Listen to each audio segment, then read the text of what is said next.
안녕하세요. 진정 토크입니다. 이 탄핵 정국의 와중에서도 국회는 정신없이 돌아가고 있는 것 같습니다.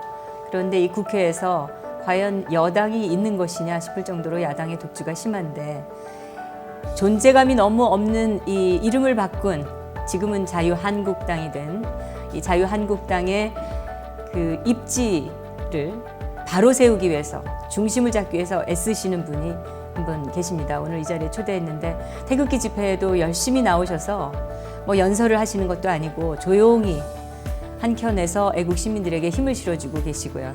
제가 알고 있기로 아마 국회의원들 중에서 가장 이 역사에 대한 그 해박한 지식을 갖고 계시고 또 국가 간 투철하신 분입니다. 오늘 이분을 모시고 이번에 또 대선 출마를 선언하셨는데 이분의 이 정국에 대한 생각을 좀 나눠보도록 하겠습니다. 예, 안녕하세요. 반갑습니다. 예. 네, 제가 소개를 하고 보니까 이인재 경기도 전 지사님이라는 말씀을 못 드리고 그냥 인사를 했는데요. 지금은 또 제가 현역 의원은 아닙니다. 네, 예. 아니 뭐 전 지사님이시니까 또 당에서 또 예. 최고위원이시잖아요. 상임 고문을 이제 맡고 상임 있고. 고문으로서 예. 지금 당이 지금 너무 형편없는 이 상황인데 예. 당을 좀 바로 세우기 위해서 노력하신다는 얘기 들었거든요. 예. 네. 제가 우리 보수의 가치를 위해서 투쟁하는 당이 돼야 된다. 네. 뭐 혁신 뭐 여러 가지 뭐 반성도 하고 참여도 하고 하는 건 좋지만은 지금 뭐 우리 보수의 가치가 크게 위협받고 있으니까 이제 투쟁을 해야 된다 이런 말씀을 하고 있습니다. 예. 근데 그게 정말 맞는 말씀이신 예, 게 예. 반성하다 다 넘어가면 어떻게 할 겁니까? 그렇습니다. 지금 뭐 우리들 과거에 뭐 과오는 과오고 이제 지금 우리 대한민국의 정통성이나 정체성이 크게 위협받고 있고 그래 네. 그 위기 의식 때문에 우리 애국 국민들께서 그렇게 뭐 태극기를 들고 모이고 계시지 않습니까? 그래서 우리 보수 대표 정당이라고 하는 우리 자유한국당이 이렇게 소극적으로 해서는 안 된다. 모든 이슈나 어떤 아젠다 이걸 정해놓고 싸워야 된다 이런 말씀을 드리고 있죠. 예. 지금 도대체 새누리당 아니 자유한국당 예. 아직 입에 안 올리네요. 예, 혼란이 입에 많습니다. 척척 붙지가 않는데 예. 자유한국당에서는 도대체 뭘 하고 있는 건가요? 지금 뭐 회의도 많이 하시고 뭐 연수도 하시고 예. 엇그제도 무슨 당원 뭐 또 예, 의원들 지금, 연수가 있었다고 그러고. 지금 저 체제 정비하고 네. 또 이제 이 대선 기획단도 이제 대선 준비위원회 이제 발족시키고 여러 가지 뭐 하나하나 일은 하고 있습니다. 조직 정비도 좀 하고 있고요. 예. 그런데 이제 그 임명진 비대위원장이나 예. 또는 그 일부 의원들이 공식적으로 이렇게 기자들하고 얘기할 때 하는 얘기를 들어보면은 예. 뭐 박근혜 대통령이 탄핵 문제와 상관없이 조기 퇴진 이런 얘기도 하고 있고 지금 거리를 두려고 하는 그 모습이 너무 보이기 때문에 꼭 저렇게까지 해야 되느냐 이런 생각을 갖는 국민도 많거든요. 이제 일부 보도에 뭐 박근혜 대통령께서 자진해서 당을 떠나주셔야 된다 뭐 이런 이야기들이 보도가 돼서 저도 좀 알아보니까 그건 뭐 당의 공식 입장은 전혀 아니고요. 또 임명진 비대위원장께서도 대통령의 그런 뭐 퇴진이라든지 이런 거는 전혀 당론이 아니다. 그렇게 이야기를 하고 계세요. 근데 그분의 육성이 사실은 나왔거든요. 아 그래요? 네. 그건 연수 제가 잘 모르겠습니다. 연수하는 자리에서 무슨 뭐 의원들 연수였는지 뭐 무슨 뭐 핵심 당원 연수였는지 그건 잘 모르겠는데 아무튼 그 당내 어떤 연수 자리에서 이분이 말씀을 하시면서 대통령의 뭐 조기 퇴진론을 언급하시고 해가지고 그게 보도가 되고 뭐 있는데 저는 그 임명진 비대위원장도 참석하신 당의 회의에 제가 나가서 분명히 뭐 그 말씀을 제가 드렸어요. 이 우리 뭐 헌정사에서 민주화 이후에 네. 지금 6번째 대통령이시죠. 그 앞에 뭐 이명박 대통령 빼고는 다 임기 말에 이 지지가 하락하니까 당에서 이 내보냈습니다.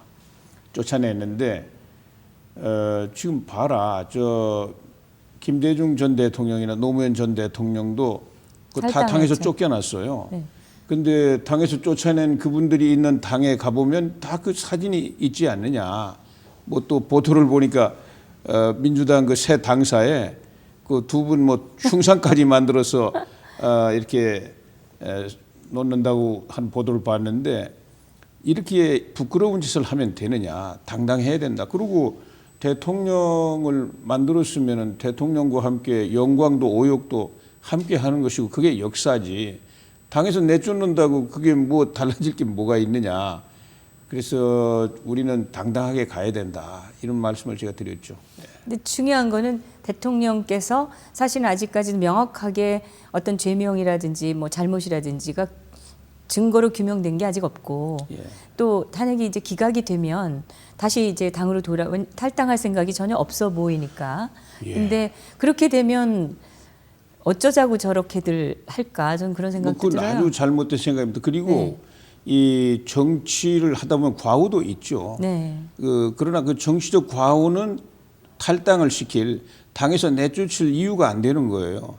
아주 고의적으로 당을 해치기 위해서 뭐 해당 행위했다면 모르지만은 네. 그거 아니지 않습니까? 네. 그렇기 때문에 이거는 뭐 대통령을 당에서 어떻게 뭐 조치한다 이런 거는 전혀 해당이 안 되는 사항입니다. 네. 의원님께서는 우리가 이제 투쟁을 해야 된다. 그렇습니다. 사실은 예. 보수를 지켜야 되고 예. 우리의 정책 이념 여러 가지 우리 정체성을 지켜야 된다는 그렇습니다. 예. 주장을 하시는데 반응은 어떤가요? 뭐 이제 제가 참 저도 이 우리 당 뭐 저도 책임이 크지만 너무 뭐 웰빙 체질이 많이 돼 있지 않습니까? 우리 특히 보수 정당에 있는 분들은 싸우기를 싫어하고 또 싸울 줄도 잘 모릅니다. 그러나 정당은 어떤 가치를 추구하는 그런 그 조직이기 때문에 가치를 위해서 투쟁을 하지 않는다면 그건 뭐 국민에 대한 배신이죠. 도리가 아니고.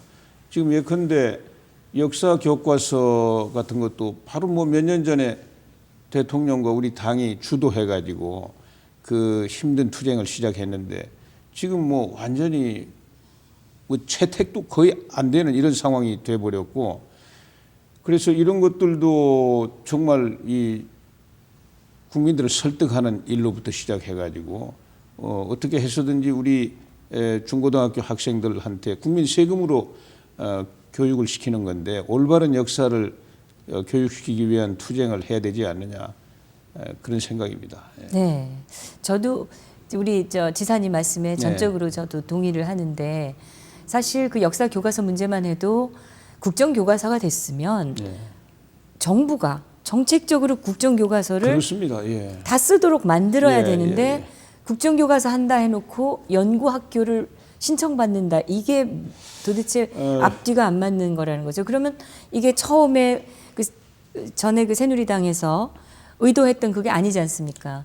그러니까 이게 원래의 의도가 지켜질 수 있도록 싸워주고 아주 잘못된 거예요. 강력하게 이의 제기해서 바로 잡아야 되는데 너무 입을 닫고 있으니까 이분들이. 아니 그러니까 지금 탄핵 정국 속에서 네. 대통령 권한이 정지돼 있는 틈을 타가지고 네. 교육부가 그냥 손을 들어버린 거예요. 있을 수 없는 일입니다. 아니 중고등학교 역사 교육은 이게 학문으로서 역사 가리키는 게 아니라 국민의 교양, 정말 우리나라의 역사에 관해서 국민으로서 이 어떤 그 배우는 거 아닙니까? 그래서 그 역사는 우리 헌법의 가치하고 똑같아야 돼요. 그렇죠. 근데 지금 그동안의 좌편향 역사 교과서들 저도 다 훑어봤습니다만은 대한민국의 정통성 너무 소홀하게 다룹니다. 거의 뭐 부정하다시피 하고 있어요. 반면에 북한은 오히려 미화하고 있지 않습니까? 여러 가지로. 뭐 여기서 다 이야기하기는 어려운데 이건 말하자면 반헌법적인 역사 교육이에요. 네. 그래서 그거를 이제 검정 뭐라고 하나 이 검정 절차를 통해서는 도저히 이 수정을 하기가 어려운 상황이기 때문에 일단 국정 교과서로 해야 되겠다. 이렇게 이제 시작을 한 건데 검정은 선이고 국정은 악이다. 이런 말도 안 되는 이런 프레임을 걸어가지고 공격을 하기 시작했어요. 그 야당도 다 동조했습니다. 그래서 원래 말이 안 되는 집단입니다. 말이 안 되는 거죠. 이 대학에서는 학문으로서 역사니까 그건 뭐 국가가 뭐 큰 틀을 벗어나지 않는 이상 뭐 개입할 필요 없지만은 중고등학교는 그거 아니지 않습니까? 네. 국민의 세금으로. 그리고 역사는 우리 대한민국 현대 뭐 대한민국이 이제 현대 역사 아닙니까? 뭐 그렇습니다. 1948년에 이제 시작이 됐으니까 이 부분에 관해서 당당하고 긍정적인 역사관을 가르쳐 줘야만 대한민국의 미래를 그 학생들이 또 아주 긍정적으로 짊어지고 나갈 건설할 거 아닙니까? 뭐 이게 사실은 미국이나 영국 같은 데서도 한번 큰 소용돌이가 있었어요. 미국 그 젊은이들한테 어린아이들한테 네. 미국이 인디안 다 수천만 명을 죽이고 만든 그 아주 나쁜 나라다. 또 뭐 흑인 노예 노동력을 가지고 경제를 키워온 그런 부도덕한 나라다. 이렇게 한동안 역사 교육이 되고 그래가지고 미국 의회가 발칵 뒤집어져서 그걸 다 바로잡았어요.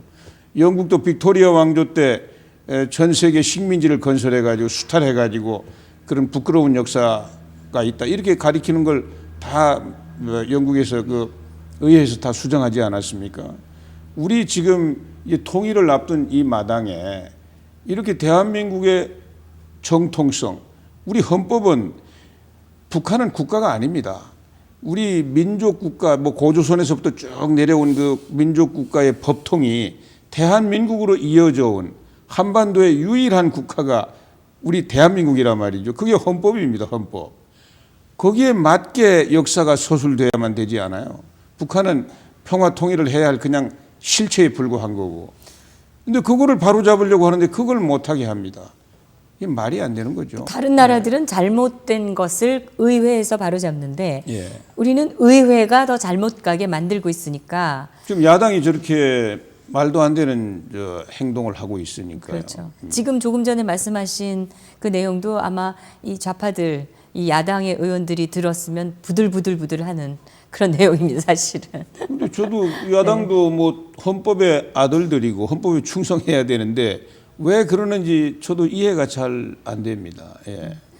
저는 그 클리어되지 않은, 청소되지 않은 이념을 가지고 국회에 들어온 사람들이 야당이 너무 많다, 저는 이렇게 생각하는데, 예. 뭐 이제 요즘 태극기 집회 열심히 나가시잖아요. 예. 네. 토요일 날마다 나갑니다. 예. 그러니까요. 그런데 연설 한마디 안 하시고 예. 구석에서 조용히 태극기만 흔들다 가신다는 거죠. 예. 예. 한 말씀 하셔도 되지 않나요? 예, 다른 의원님들은 제가 한마디 하시는데. 사실은 네. 저도 굉장한 위기 의식을 갖고 있어요. 네. 특히 이 광화문 그 촛불 집회 네. 거기 난무하는 혁명 구호 한번 보십시오. 그 뭐 이 이석기 석방하라. 이석기는 북한 도와가지고 여기 인민혁명 하자는 사람 아닙니까? 감옥에 가 있는데 석방하라고 그럽니다. 또 뭐 자본주의가 문제다, 사회주의가 답이다, 자본주의 아웃.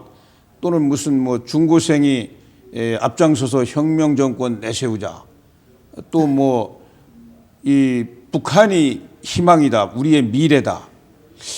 이런 혁명 구호는 또 뭐 길로틴, 프랑스 대혁명을 연상시키는 길로틴을 단두대를 가지고 막 돌아다니고. 끔찍합니다, 거기 벌어지는 이거는 뭐 대한민국 헌법을 뒤집어 엎겠다는 그런 혁명 구호 아닙니까? 네. 거기다 대고 뭐 야당의 유력 주자는 또 탄핵이 기각되면 혁명밖에 없다 이렇게 이야기를 하고, 그래서 저도 어마어마한 위기 의식을 느끼고 있는데, 이제 거기에 자극받아 가지고 우리 나라를 사랑하는 국민들께서 저렇게 이제 자발적으로 태극기를 들고 집회를 하시는데 제 마음은 항상 거기 가 있었습니다. 그러나 오늘 이렇게 위기 상황을 초래한 데 대해서 저도 책임 있는 정치인이고, 그래 제가 얼굴을 내미는 게 오히려 도움이 안 되겠다. 모임, 열정의 순수성을 좀 해칠 수도 있겠다. 이렇게 생각하고, 그래서 생각하다가 도저히 안 되겠어서 그냥 시민의 한 사람으로 참여를 해보자. 네. 이래서 그냥 조용히 참여하고 있습니다. 그래도 예. 주변에서 나오신 거 보면 다들 반가워하고 예, 뭐 응원하고 그러시죠? 예, 그래서 이제 그래도 우리 국민들은 보수를 대표하는 당이 자유한국당이니까 나라를 꼭 바로 세워라, 싸워가지고 이런 말씀을 하시고 격려를 오히려 해주시죠. 예. 네. 사실은 저는 이 자유한국당의 의원들 전부가 나와서 전부 나와서 예. 이 태극기 국민들에게 저희가 너무 부족해서 죄송합니다 한마디 하고 같이 태극기를 흔드는 것이 마땅하지 않느냐 저는 이렇게 생각하거든요. 근데 맞습니다. 다들 왜 안 나오는 건지 뭘 두려워하는 것인지 그래 이제 좀 네. 거슬러 올라가면은 네네. 사실은 제가 이제 원외에 있었는데 이 탄핵 정국이 시작되기 전에 이제 탄핵 찬반 가지고 이제 논쟁이 시작됐을 때 네. 저는 뭐 제가 당에 여로에 이야기를 했어요. 탄핵 반대를 당론으로 정해라. 네. 당론으로 정해서 당당하게 가야지. 뭐 이것도 아니고 저것도 아니면 그게 뭐가 되느냐. 네. 그랬는데 당론으로 정하지는 못하더라고요. 뭐 자유투표 이렇게 해놓고 결국은 일부가 반란을 일으키는 바람에 이게 탄핵으로 가버리지 않았습니까? 저는 그 뒤에 지금이라도 근데 뭐 거기 앞장섰던 사람들은 또 다 탈당해 버렸으니까 지금이라도 우리 당이 탄핵은 반대하는 당론을 만드는 게 옳다. 그리고 이제 이 우리 애국 국민들의 이 결집 여기에 뭐 그렇게 오히려 그 부담이 잘못하면은 또 뭐 당이 앞장서는 것처럼 되면은 네. 그 순수한 그 열정이 좀 해가 될 수, 흠이 될 수 있으니까 이거를 좀 그렇지 않은 범위 내에서 거당적으로 좀 힘을 모으는 게 좋겠다 이런 말씀도 드리고 있는데 아직 뭐 당에서는 여러 가지 그렇게는 하지 않고 있습니다. 예. 그러니까 사실은 태극기 집회에 나오는 많은 분들이 뭐 단순히 대통령을 탄핵되지 않도록 하기 위해서 나오시는 분들이 아니고 예. 이분들이 사실은 이 지금 대한민국의 이 헌법 정신과 법치가 무너지고 있다. 예, 이런 그렇습니다. 심각한 문제 의식을 갖고 나오는 분들이거든요. 그렇습니다. 예. 그렇다면은 그러나 이제 탄핵이라는 것 자체가 하나의 상징이 되는 거죠. 예. 그냥 너무나 과정 자체가 잘못되게 탄핵 과정이 이루어졌기 때문에 이 나라를 바로 세우는 것에 상징적인 것의 하나가 탄핵이라는 거죠. 예. 그래서 탄핵을 반대하는 건데 지금 실질적으로 탄핵 안에 반대한 의원들이 지금 자유한국당에 남아있는 예. 의원들인데 왜 그것이 당론으로 만들어지지 않는 것인지 거기에 무슨 다른 계산이 있는 것인지 그 의문을 가지고 있는 국민들이 많이 있다는 거죠. 뭐 저도 똑같은 의무를 갖고 있습니다. 네. 그런데 그리고 이제 아까 말씀하신 것처럼 우리 그 광장에 그 참 뭐 그 바쁘신 일상에서 그 하루를 꼬박 거기 바치시는 거 아닙니까?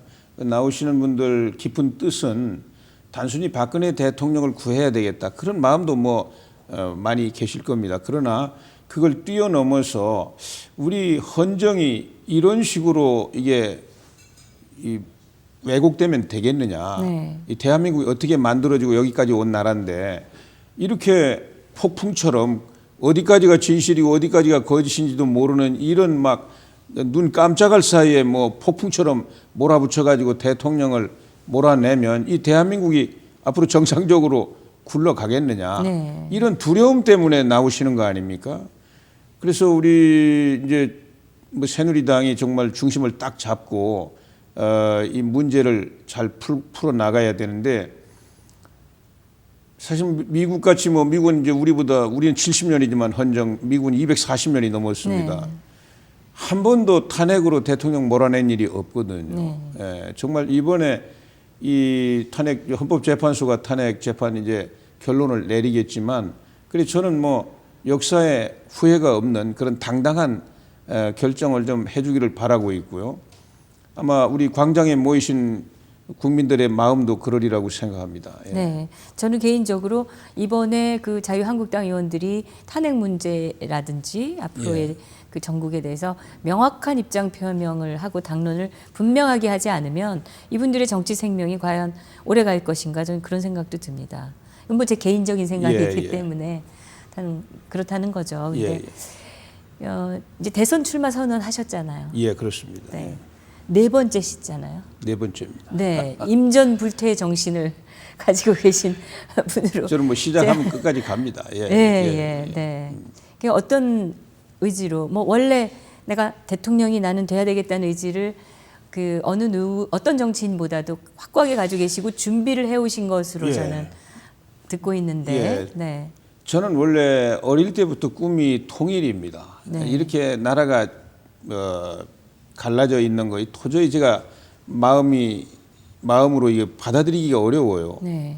제가 철이 들면서부터. 그래서 이제 제가 정치를 시작하게 된 동기도 어떻게 해서든지 이 통일을 빨리 좀 성취해야 되겠다 이런 목표를 가지고 제가 정치를 시작했고요. 정치 해가지고는 이제 뭐 많은 제가 오래 했으니까 여러 분야에서 일을 했는데 뭐 노동부 장관으로서 또 경기도지사로 이렇게 이제 일을 하고 하면서 우선 당면하게 우리 경제가 이제 박정희 대통령 때 이제 집중적인 경제 개발을 해가지고 기적 같은 성공을 이루어지지 않았습니까? 근데 이제 민주화 과정을 거치면서 국가 리더십이 그렇게 뭐 한 목표를 향해서 집중이 잘 안 되는 이렇게 상황이 되다 보니까 경제도 자꾸 안 좋아졌어요. 그래서 제가 97년에 이제 이 대선 출마를 선언하면서 제가 이 통일하고 그 다음에 이 사회 경제적인 개혁을 통한 재도약 이걸 목표로 했습니다. 그때도 경제나 뭐 안보가 상당히 불안했습니다. 그런데 제가 그때 뭐 이제 당선이 안 되고 그 뒤에 한 20년이 됐는데 그게 일직선으로 계속 악화되어 왔습니다. 일직선으로. 그래서 지금 이 시점에서 제가 그동안 여러 가지 경험과 그리고 역량을 전부 바쳐서 정말 근본적으로 이 위기를 타개를 해보자. 그리고 이 북한 문제도 근본적인 어떤 전략을 가지고 이 북한의 본질적인 변화를 일으켜서 그 공간에서 통일을 이루어내보자. 이런 그 포부를 가지고 이번에 이제 출마를 결심했습니다. 네. 지금 위기를 타개해보자 이 말씀을 들으니까 귀가 번쩍 뜨이는데 어떤 것이 가장 절실하게 필요하다고 생각하십니까? 지금 우리 경제 뭐 놓고 보면은 장기 침체에 들어갔지 않았습니까? 성장의 원천이나 성장의 동력이 자꾸 고갈된 거예요. 그걸 자꾸 채우는 노력을 역대 정권들이 하질 않고 그냥 과일만 계속 따먹기에 바빴습니다. 그런데 지금 그러다 보니까 자꾸 성장이 이제 거의 정체 상태죠. 정체 상태죠. 그리고 이제 우리 사회에 수많은 부작용들이 나타나지 않았습니까? 세계에서 자살을 제일 많이 합니다. 그다음에 아이를 제일 안 낳습니다. 또 뭐 이혼을 통해서 가족 공동체가 또 해체됩니다. 행복감도 제일 그렇습니다. 많습니다. 이렇게 정말 어려움이 가중되고 있는데 그런데 지금 뭐 대통령 하겠다는 사람들 입에서 이게 이 절실한 위기를 말하고 있는 사람이 제가 듣기에는 거의 없습니다. 그리고 그러다 보니까 본질적인 처방을 들고 나오는 사람이 없어요. 아직도 정신을 못 차리고 뭘 내가 더 해주겠다. 복지를 더 확대하겠다. 뭐 듣지도 보지도 못하던 무슨 청년수당, 국민기본소득, 아동수당 이런 걸 막 또 들고 나옵니다. 한 보따리. 그러니까 경제를 그나마 더 죽이겠다는 거지 살리겠다는 이야기가 아니지 않습니까? 국민들 정말 뭐 잠시 그 어떤 그 아편 같은 거 놔가지고 고통을 잊게 해줄지는 모르지만은 근본적으로 국민을 더 고통에 빠뜨리는 거 아니에요. 그래서 저는 이렇게 해서는 도저히 안 된다. 그러니까 근본적으로 뭐 규제 혁파를 하든 또 노동시장을 다 뜯어 고치든 금융을 또 개혁해가지고 이 현대적인 금융 산업을 만들어내든지 이런 또 제4차 산업혁명의 근본적인 어떤 인프라라든지 이런 거 투자를 한다든지 이런 걸 가지고 경제를 살린다 이런 말씀을 드리려고 제가 출마를 결심했고요. 또 안보 문제도 그렇습니다. 안보 문제도. 지금 제가 볼 때는 북한 체제 수명이 다 했어요. 이제 마지막 헐떡거리면서 미국이나 이 국제사회를 향해서는 마지막 그 도발을 하고 있는 겁니다. 또 내부에서도 지금 끝없는 그 공포 정치를 더 가중시키고 있지 않습니까? 뭐 엊그제는 자기 친이복 형까지 암살하는 이런 사태까지 발생했습니다. 저는 이 상황에서 정말 근본적으로 이 북한의 변화를 만들어내야 된다. 어떤 형태로든 국제사회하고도 공조 또 협력을 강화하고 또 우리 대한민국의 역량이 대단하지 않습니까? 북한보다 경제력이 40배 이상이에요. 인구도 2배고. 어떤 형태로든지 북한 주민들이 북한 자기들의 운명을 스스로 결정할 수 있도록 본질적인 변화를 이끌어내야 됩니다. 그리고 그 공간에서 통일을 해버려야만 모든 문제가 근원적으로 해결되지 않습니까? 그런 말씀을 제가 드리고 다음 대통령이 그런 일을 할 수 있을 때에만 이 모든 위기가 안개처럼 사라지지 않겠어요. 그래서 제가 이제 그런 포부를 가지고 출마했는데 지금 아직 뭐 너무 힘든 상황입니다. 예. 네, 어떤 게 제일 힘드십니까? 지금 이제 뭐 우리 또 새누리 자유한국당이 네. 이 탄핵 폭풍 속에서 정말 기울어진 운동장이 돼버렸죠. 그래서 뭐 저의 이런 목소리가 밖으로 잘 알려지기가 어렵고 정말 많은 어려움이 있는데 그러나 저는 앞으로 많은 변화가 일어난다고 이렇게 확신하고 있습니다. 네, 이 북한 문제에 대해서 말씀하시니까 지금 야당의 대권 후보들은 뭐 자기가 대권을 잡으면 뭐 북한에 제일 먼저 달려가겠다. 개성공단을 뭐 훨씬 더 키우겠다. 이 북한 퍼주기를 더 앞으로 계속 하겠다는 건데 이게 국민들의 그 세금에서 다 나오는 거 아닌가요? 예. 근데 지금 우리 국가가 경제도 침체돼 있고 동력을 상실한 상태인데 그런 터무니없는 지금 정책을 들고 나와서 떠들고 있는데 이거에 대한 강력한 그런 어떤 이견 제시랄까 정책의 반격 이런 것들을 너무 이쪽에서 지금 안 하고 있고 이 대선 그 후보들이 이제 있으실 텐데 뭐 뜻을 보이시는 분도 계시고 그런데 너무 여기 흥이 없어요. 열기가 없어요. 활발한 뭐가 나오지도 않고 이걸 빨리 동력을 찾으셔야 되지 않겠습니까? 당내에서. 그렇습니다. 지금 북핵 위기, 한반도의 안보 위기의 본질을 뭐 좋게 말하면 잘 모르고 엉뚱한 이야기를 한다고 할 수도 있고 또 나쁘게 말하면 대한민국의 정통성, 정체성이라고 하는 대한민국 헌법에 대한 충성이 약해서 그럴 수도 있다고 생각됩니다. 이 당선이 되면 북한에 먼저 가겠다. 아니 이게 지금 무슨 생각을 가지고 가서 어떻게 하겠다는 거예요. 가서 그러면은 지금 국제사회가 북한 체제 목을 졸라가지고 핵을 포기시키려고 하고 있는데 가서 목을 더 조르기 위해서 간다는 이야기입니까? 아니면은 숨통을 열어주기 위해서 간다는 이야기입니까? 뭐 지금까지 한 행적으로 봐서는 뭐 두 번째죠. 네. 그리고 개성공단 누가 그거 닫고 싶어서 닫았나요? 원래 처음에 시작할 때는 지금 거기 2천만 평으로 확대한다고 그러는데 원래 2천만 평 개발하는 걸로 김정일이 하고 계약이 돼 있던 거예요. 현대하고. 그런데 지금 100만 평만 지금 하고 있지 않습니까? 아니 그 100만 평도 지금 이 핵 위기 앞에서 북한이 막다른 핵 도발을 하기 때문에 금년 말까지 핵 완전 이제 실전 배치까지 끝낸다는 거 아닙니까? 그걸 우리가 보고 있을 수가 없잖아요. 그래서 지금 그걸 포기시키기 위해서 그 단절하는 게 고통을 우리가 감수하고 있는데 거기다 2천만 평으로 확대하겠다. 이게 정신이 제정신이 아닌 것 같아요. 그다음에 병역 복무 기간도 1년으로 줄인다고 그래요. 그러면 우리 군대를 반으로 감축해야 된다는 이야기를 하고 그런 공약을 해야 될 거 아닙니까? 또 전시작전 통제권도 환수한다고 그럽니다. 그럼 한미 동맹이 그 빈 껍데기 되는 거 아닙니까? 미군이 여기 뭐 유사시 어떻게 한다는 이야기입니까? 우리 한국 군대가 하라는 대로 하는 게 미국 군대 그렇게 할 수 있나요? 그 한미 군사 동맹을 사실상 해체하자는 이야기입니다. 그래서 정말 이 안보 위기를 타개하자는 이야기인지 아니면 안보 위기를 더 증폭시켜 가지고 더 큰 위기를 만들어내자는 것인지 지금 뭐 제가 판단할 때는 이제 미국도 막다른 선택 앞에 놓여 있어요. 그냥 뭐 이대로 적당히 뭐 외교적인 노력이라든지 뭐 압력이나 제재 같은 거 가지고 전략적인 인내를 계속한다면 정말 뭐 그 사람들 말대로 하면 금년 말까지 미 본토까지 때리는 그런 그 핵 실전 배치한다는 거 아닙니까? 그러면 미국이 그걸 가만히 지켜볼 것 같지는 않아요. 그럼 충돌이 불가피하게 일어날 수 있습니다. 지금 뭐 선제 공격 공공연 이야기하고 있지 않습니까? 그럼 불똥이 어디로 튑니까? 미국으로 튀나요? 일본으로 튀나요?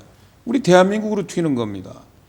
그런데 강 건너 불처럼 바라보면서 오히려 거꾸로 뭐 북한을 먼저 방문하겠다, 뭐 개성공단을 확대하겠다 이런 이야기를 하고 있는 이거 우리 국민들께서 이게 정확하게 알아주셔야 될 것 같고 이제 뭐 엊그제 김종남 암살까지 벌어지니까 네. 뭐 국민의당인가 거기서는 사드 반대 당론을 아마 좀 바꾸겠다고 이야기하는 것 같아요.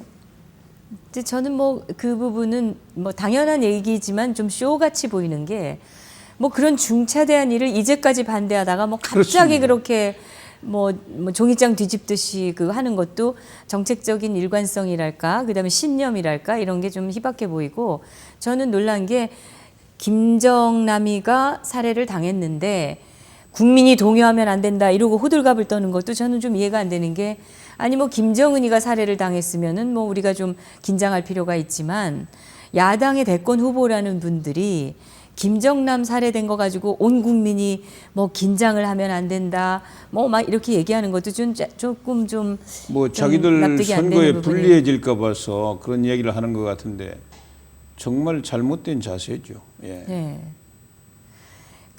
이 대선 후보들이 사실은 지금 다음번 그 대통령 되실 분이 어떻게 하느냐에 따라서 저는 대한민국의 명운이 달려 있다고 생각하거든요. 그렇습니다. 예. 네. 어떻게 보십니까? 정말 우선 이 국가관이 투철해야 됩니다. 네. 그 다음에 이 위기의 본질을 꿰뚫어 보고 네. 본질적인 처방을 해야 됩니다. 뭐 포퓰리즘이라든지 이런 거 가지고 국민을 또 속이려고 하면 안 됩니다. 지금 아까 좀 말씀드리다 말았는데 이 청년 수당이다. 네, 네. 또는 아동 수당이다. 국민 기본 소득이다. 이런 선물 보따리 가지고 표나 얻으려고 하면 그 되겠습니까? 근데 그게 사실 세금으로 나오는 거잖아요. 다 세금입니다. 다 국민의 세금. 주머니에서 나오는 거 갖고 자기가 그렇습니다. 인심 쓰는 거잖아요. 아니 인심을 쓰는 게 문제가 아니라 네. 그 사람들은 그렇게 하면 그게 오히려 소비가 확산돼 가지고 경제가 좋아진다 이런 이야기를 하는데 네. 그 뭐가 문제냐? 네. 청년들의 정신을 좀먹는 거예요. 네. 청년들의 정신을. 네. 차라리 그런 돈이 있으면 청년들 창업하는데 지원할 수 있는 그 일자리. 기금 같은 걸로 융자 해주는 기금 같은 걸로 이런 재원으로 써야지 그걸 나눠주고 그냥 뭐 적당히 알아서 써라. 청년들을 다 정신적으로 죽이는 거 아닙니까? 아편과 똑같은 겁니다. 이거는 정말 우리 국민들이 심판해야 돼요. 제가 하나 또 말씀드리면 지난번에 스위스에서 국민 기본소득 그 정책을 이제 추진하려고 네. 그 뭐 스위스가 돈이 많아서 그런지 뭐 한 달에 한 300만 원씩 그 모든 사람들한테 이렇게 주는 걸로 그 정책을 국민 투표에 붙였습니다. 그런데 그게 75%가 넘게 반대해가지고 그 정책이 없어졌어요. 왜 반대했느냐? 이거를 이렇게 해서 국민들한테 그냥 공짜로 돈을 주면은 스위스 국민들의 근로 의지가 무너져가지고 스위스 전체 경제가 무너진다. 이게 반대의 이유입니다. 저는 정말 이 스위스 국민들 위대하다고 생각해요. 네. 우리 국민들이 이번에 대선에서 이런 국민의 정신을 좀먹는 경제 위기를 돌파하는 게 아니라 우리 경제를 더 어떻게 할 수 없는 나락으로 몰아넣는 이런 사람들에 대해서 정말 냉혹한 심판을 꼭 해주셔야 된다고 생각합니다. 네. 아까 그 야당의 그 어떤 정책 공약 중에서 예. 그 군대 복무 기간을 1년으로 단축한다고 그런 게 있었잖아요. 예. 근데 사실 1년 정도면은 실질적으로 무기를 뭐 다룬다든지 어떤 훈련에서 효과가 거의 없지 않습니까? 그거는 네. 근본적으로 대한민국 군대를 급격하게 약화시킬 수 있는 그런 공약이라고 저는 생각하거든요. 그렇습니다. 이제 그 우선 뭐 그게 큰 부작용 중에 하나고요. 우선 네. 기본적으로 이제 우리 한 3, 4년 뒤에는 네. 1년에 남성이 이렇게 성인이 돼서 나오는 숫자가 한 22만 명밖에 안 됩니다. 네. 그러니까 한 명도 안 빼놓고 다 군에 징집을 하더라도 22만 명, 뭐 직업군인 빼고는 22만 명 병력밖에는 가질 수 없는 군대예요. 네. 지금 70만 명 가까운 병력 아닙니까? 네. 그러면 반 이하로 줄여야 돼요. 반 이하로. 우리 군 규모를 지금 반 이하로 줄이겠다. 이렇게 공약을 하고 그러기 때문에 복무기간은 1년이면 된다. 이렇게 해야 될 거 아닙니까? 청년들의 표만 우선 얻고 보자. 그럼 무슨 공약이 그런 공약이 있습니까? 네. 혹시 나중에 예. 이제 진짜 대통령이 되신다면은 여자도 군대 가게 하는 그런 거를 만드실 생각은 없으십니까? 저는 뭐 지금 여성이 그냥 여담으로 아니, 여쭤봤어요. 사관학교 네. 사관학교 뭐 육사 공사 아, 회사에 수석입니다. 예. 지금 10%인가 쿼터 주고 있습니다. 근데 지원자가 너무 많죠. 그 쿼터제가 없으면은 아마 육사 공사 회사에도 절반 이상의 여성들이 들어가실 거예요. 저는 이제 여성들이 군에 지원한다는 것은 직업 군인일 경우에만 되는 거 아닙니까? 지금도 간호사관학교라든지 네네. 뭐 이런 데 이제 여성들 직업 군인으로 들어오시는데요. 저는 앞으로 이제 점점 직업 군인 제도가 확대되게 돼 있습니다. 왜냐하면 이제 군대가 자꾸 과학화되고 전략화되기 때문에 이제 고도의 기술이라든지 이 역량을 가진 군인들이 필요하지 않습니까? 그래서 그런 곳에는 이제 여성들도 똑같이 문호를 개방해야 된다고 생각합니다. 예. 네. 그 지금 당내 사정이 워낙 이렇게 안 좋으니까 사실은 대선의 분위기를 잡아 나가기가 너무 어렵고 많은 것이 또 대통령 탄핵 결과가 어떻게 나오느냐에 따라서 좌우될 수 있다고 보거든요. 예. 근데 당이 지금 제대로 가고 있다고 생각하십니까? 당이 지금 이제 그 혼란기를 좀 수습하고 네. 이제 좀 정비하는 이런 과정입니다. 이제 지금부터가 문제라고 생각합니다. 우리 아까도 좀 말씀드린 것처럼 이제 우리 보수의 가치, 위협받는 여러 분야에서의 그 가치를 위해서 이제 네. 헌신적으로 투쟁하는 이런 체질 이제 개선이 제일 중요한 것 같고요. 그 다음에 새로운 인재를 계속 이제 영입을 해야 됩니다. 새로운 인물들을. 그리고 앞으로 이 정책 정당으로 이제 진화를 해야 되는데 뭐 야당도 똑같이 뭐 전혀 지금 명분 투쟁이나 하고 뭐 전혀 이 전근대적인 모습을 갖고 있는데요.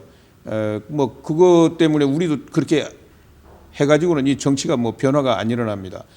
이렇게 어려움을 당한 이 마당에 이제 우리 정당부터 더 현대적인 정당으로 앞으로 이제 발전해야 되는데 그런 방향으로 뭐 저도 과거에 많은 이야기를 했지만은 잘 이루어지질 않았습니다. 그래서 국가로부터 1년에 선거 없는 해에도 한 300억 이상 지원을 받고 있는 해에는 한 600억 이상 이렇게 지원을 받는데 상당한 재원을 이 정책 전문가들을 이렇게 영입을 해가지고 지금 여의도 연구소 같은 거를 강력한 싱크탱크로 이렇게 만들어서 정책을 계속 개발하고 또 인재를 계속 양성해가지고 그런 현대적인 정당으로 보수의 가치를 실질적으로 구현해가지고 국민들의 신뢰를 얻는 이런 그 노력이 지금부터 이제 계속돼야 됩니다. 예. 근데 지금 현재 그 당의 그 상황, 예. 상태로 보면은 이 나중에 대선 전국에서 예. 과연 힘을 쓸 수 있을까? 너무 열세지 않습니까, 지금? 지금 뭐 보면은 야당에서 터무니없는 법을 위반해 가지고 지금 통과시키고 이러는 것도 하나도 못 막고 있다는 거죠, 여당이.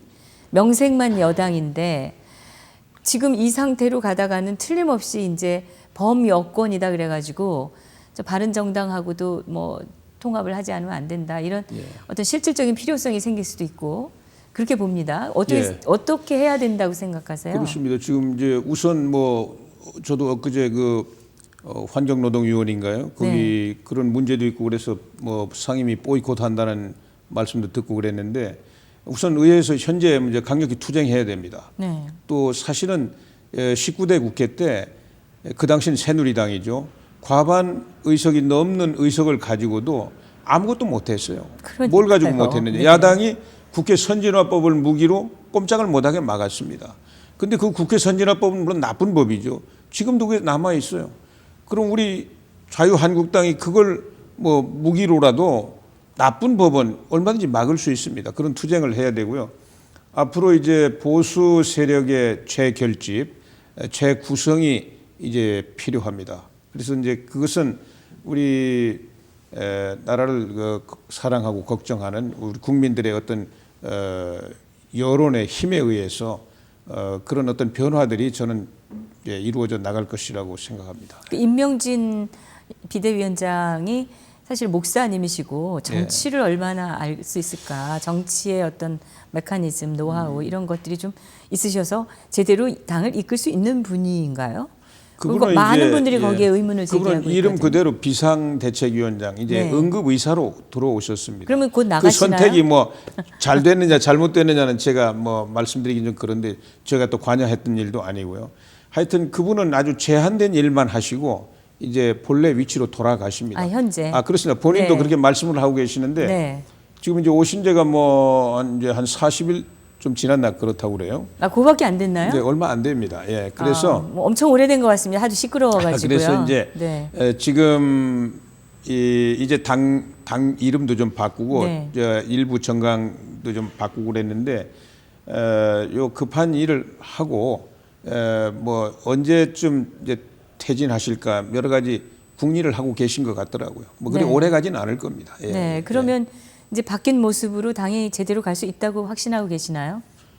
뭐 어려움이 많죠. 예, 어려움이 많은데 그러나 저는 우리 대한민국은 사실은 이 보수주의, 보수의 가치, 또 그걸 지지하는 보수 세력에 의해서 나라가 만들어지고 네. 또 산업화도 성공시키고 또 민주화 과정에서는 뭐 여러 세력들이 같이 역할을 많이 했지만 또 이제 앞으로 통일을 이끌어 놔야 되고 이 경제적인 사회적인 위기도 타개해야 되고 하지만 그 중심에 보수 세력이 있기 때문에 저는 보수를 대변하는 이런 정치 세력이 다시 재건이 되고 역할을 다 할 것이다.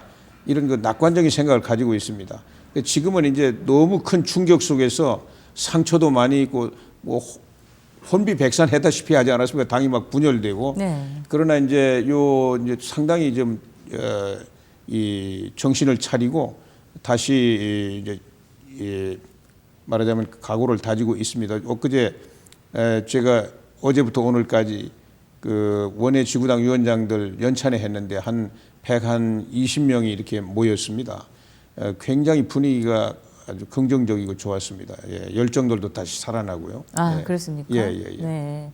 그럼 그분들의 의견은 지금 어쩌자는 건가요? 아니 지금 이제 이번 대통령 선거만 해도 지금 이제 뭐 밖에서 이렇게 볼 때는 우리 자유한국당은 이번에 뭐 어렵지 않느냐, 후보 내는 것도 어렵지 않느냐 이렇게 비관적으로 말씀을 많이 하시는데 저희들은 그렇게 생각하지 않습니다. 뭐 다 이 비관론 가지고 있는 사람이 한 분도 없다 이렇게 말할 수는 없지만 그래도 이제 어떻게 해서든지 이번에 이 대통령 선거에서 우리가 승리해가지고 국가의 정통성이나 정체성이 위협받는 상황을 만들면 안 된다. 그 뜻을 받들어야 된다. 그 걱정하는 국민들의 뜻을 받들어야 된다. 이런 그 의지를 이제 점점 불태우고 있고요. 뭐 저 개인적으로 보면은 승리의 길이 있다고 생각합니다.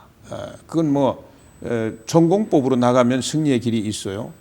1년 전만 하더라도 지금의 저 야당 정권 다 잡았다고 저렇게 교만하게 행동하고 있는 야당 처지가 어땠습니까?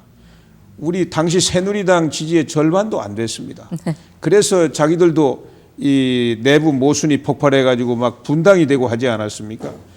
그런데 지난 대선 과정에서 그 짧은 기간 동안에 당시 새누리당이 너무 교만한 자세로 국민들을 실망시켰어요. 너무 국민들을 화나게 했습니다. 그 바람에 다 뒤집어져 가지고 총선에서 망하지 않았습니까? 네네. 그리고 이제 결국은 이 탄핵 정국까지 이렇게 왔습니다. 왔는데 엎치락뒤치락 하고 있네요. 그렇습니다. 네. 그런데 지금 오히려 이제 자세가 바뀌었습니다. 네. 지금은 야당이 한없이 교만해 있지 않습니까? 또 아까 우리 뭐 경제 위기라든지 또 안보 위기에 대해서 하는 말을 보십시오. 우리 국민들이 금방 표현을 안 해서 그렇지 해서는 안 될 말만 골라서 하고 있지 않습니까? 그렇기 때문에 저는 이번 대선에서 과연 우리 국민들이 어떤 민심을 폭발시킬 것이냐, 그거는 뭐 제가 단정할 수는 없지만 결코 그냥 뭐 우리가 좀 더 혁신하고 정말 겸손하게 국가를 걱정하고 국민들을 위해서 꼭 기회를 달라고 이렇게 할 때 저는 국민들께서 우리에게도 기회를 주실 것으로 이렇게 생각합니다. 네, 저는 이 탄핵 사태가 꼭 부정적인 측면만 있는 건 아니라고 봅니다. 예. 긍정적인 면도 분명히 있다고 보는데 예. 그게 바로 그 중에 하나가 조용히 있던 그 정말 국민들을 각성된 국민의 힘으로 만들어가고 있다는 예. 점이 아닐까 이런 생각이 드는데 결국 대선에서 승리를 하려면 그 각성된 국민의 지지를 전폭적으로 받으시면 예. 가능할 수 있겠다 그렇습니다. 그런 생각이 예, 예, 드는데 예. 무슨 전략이 있으신지 끝으로 좀 말씀해 주시죠. 뭐 특별한 전략이 어디 있겠습니까? 아까 말씀드린 것처럼 우리 당이 정말 이 전화위복으로 네. 이번 이 위기를 기회로 만드는 그런 각고의 노력이 우선 필요하다고 생각합니다. 그래서 이 기회에 낡은 집, 낡은 생각, 투쟁도 하지 않고 그저 웰빙 체질에 잠들어 있던 이런 거 다 버리고 이제 가치를 위해서 투쟁하고 그리고 국민의 그 절실한 정말 국민 한 사람 한 사람이 너무 힘들지 않습니까? 네. 그런 거를 담아낼 수 있는 이런 현대적인 정당으로 네. 탈바꿈하고 또 겸손한 자세로 이렇게 나가면은 저는 이제 그 열망을 담아낼 수 있다 이렇게 생각하고 저는 이제 이 광화문의 촛불 집회에 관해서 제가 좀 말씀드리고 싶어요. 네. 뭐냐면은 물론 거기 참여하신 대부분의 시민들은 우리와 뭐 크게 다르지 않은 나라를 사랑하고 걱정하는 이런 시민들일 겁니다. 그런데 그 집회를 기획을 하고 주도하는 반체제 세력들, 그 사람들이 내건 그 우리나라를 뒤집어 엎자는 혁명 구호, 이거를 야당이 그거를 배척을 하고 부정을 하고 하는 게 아니라 그걸 그대로 다 거기 들어와 가지고 더 선동하고 그 기름을 붓지 않았습니까? 저는 어떤 분들이 이런 이야기를 해요. 그 숫자가 얼마 안 되고 그런 뭐 극단적인 사람들이 있다고 해서 무슨 크게 문제되느냐 이렇게 이야기를 하는데 저는 그렇지 않다고 생각합니다. 저 하늘을 나는 수많은 새들, 수천 마리, 수만 마리의 새가 어떤 방향을 찾아갈 때 방향을 정하는 건 새 몇 마리에 불과합니다. 네. 뭐 잘 가면은 모기가 풍부한 데로 가가지고 좋겠지만은 잘못 끌고 가면 굶어 죽는 거 아닙니까? 저는 그러기 때문에 이 우리 대한민국을 건설하고 이렇게 부강한 나라로 만들고 이런 그 중심 보수 세력들이 이번에 그 위험성을 깨닫게 된 거예요. 그리고 그런 그 위험한 그 구호 앞에 무비판적으로 가서 가세하고 정권을 다 잡은 것처럼 행동하는 야당을 다시 보게 된 거예요. 그래서 저는 정말 우리 보수 세력을 대표하는 우리 자유한국당이 정말 각고의 노력을 기울여서 국민들의 그 열망, 그 걱정을 담아낼 수 있다면 반드시 길이 열린다고 생각합니다. 근데 그 말씀을 듣고 보니까 바로 그런 그 힘이 돼줄 국민들이 어디에 모여 있냐면 태극기 집회에 다 모여 있습니다. 여기에 나오셔서 국민들과 함께 같이 하는 모습을 보여야 그 국민들이 지지를 하고 아 우리를 대변해 주겠구나 하지 않겠습니까? 근데 전부 그냥 뭘 두려워하는지 안 나오고 있으면서 그 국민들의 힘 이미 우리에게로 오기를 기대하는 것은 저는 무리라고 저는 보기 점점 때문에. 늘어나고 있고요. 네. 뭐 점점 더 많이 나오시리라고 생각합니다. 네. 뭐 앞으로 또 다시 큰 도전을 이제 하셨는데 정말 건강하시고 또 정말 그 처음부터 계속 보여주시는 그 사실은 그 정치인으로서 이인재의 이미지 이러면은 정말 임전불태 뚝심 뭐 이런 거 아니겠습니까? 네, 이런 모습이 정말 충분히 국민들에게 어필이 되셔서 좋은 성과 내시기를 네, 감사합니다. 바람하지 않습니다. 그리고 이 어려울 때 네. 진실과 정의 방송이 이렇게 개국하게 된 걸 감사드리고요. 감사합니다. 또 축하드립니다. 정말 이 진실과 정의가 메말라 있는 우리 사회에 단비 같은 이런 그 방송이 되기를 바라고요. 열심히 감사합니다. 노력하겠습니다. 이렇게 감사합니다. 함께해 주셔서 감사합니다. 감사합니다. 예, 감사합니다. 네, 오늘은 이 네 번째 대권 도전을 선언하신 이인재 전 경기도지사를 모시고 이분의 소신 그리고 이 전국에 대한 생각들을 한번 나눠봤습니다. 저는 이 다음 대선을 얘기할 때는 지금이 좀 아니라고 생각합니다. 뭐 탄핵 정국이 아직 풀리지 않았으니까. 그러나 우리가 올해 꼭 치러야 될 중요한 정치적 일정이 또 바로 이 대선입니다. 이 대선에서 우리가 누구를 뽑느냐가 대한민국의 미래를 좌우한다고 저는 믿습니다. 국가 간 투철하고 역사의식이 분명하고 그리고 이 시국에 대한 무엇이 문제인가 하는 문제의식을 정확히 알고 계신 분이 당선이 돼야 그 문제들을 해결할 수 있지 않을까 저는 이렇게 생각합니다. 현명하신 우리 국민 여러분의 판단이 이번 대선에서 발휘되기를 기대해 봅니다. 감사합니다. 다음 시간에 뵙겠습니다.